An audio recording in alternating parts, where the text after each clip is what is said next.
நாளைக்கு 22/1/2025 தை 9 புதன்கிழமை எப்போ உங்களால் சொல்ல முடியுமோ முழு பக்தியோடு முழு சரணாகுதியோடு ஒரே ஒரு முறை உங்கள் வீட்டு பூஜை அறையில் தீபம் ஏற்றி அந்த தீபத்தை பார்த்து ஒரு முறை சொல்லுங்க போதும். முடியுங்கிறவங்க 3 முறை சொல்லுங்க, அல்லது 7 முறை சொல்லுங்க, அல்லது 9 முறை சொல்லுங்க, உங்கள் வசதி தான். கண்டிப்பாக நரசிம்மமூர்த்தியின் பரிபூர்ணமான அருளால் மன பயம் நீங்கும். ஒரு அற்புதமான மந்திரம். ஓம் நரசிம்ஹாய வித்மகே வஜ்ரநகாய தீமகி தன்னோ சிம்ஹ பிரச்சோதயாத். ரொம்ப அற்புதமான நரசிம்மமூர்த்தியுடைய காயத்ரி மந்திரம்.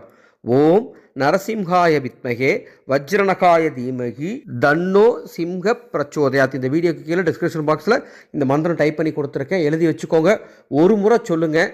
சுவாதி நட்சத்திரம் இருக்கக்கூடிய நாளில் ஒரு முறை இந்த மந்திரத்தை நீங்கள் ஜபம் செய்தால் நிச்சயமாக நரசிம்மமூர்த்தியினுடைய அருளால் உங்களுக்கு மன பயம், எதிர்கால பயம் நீங்கும். இந்த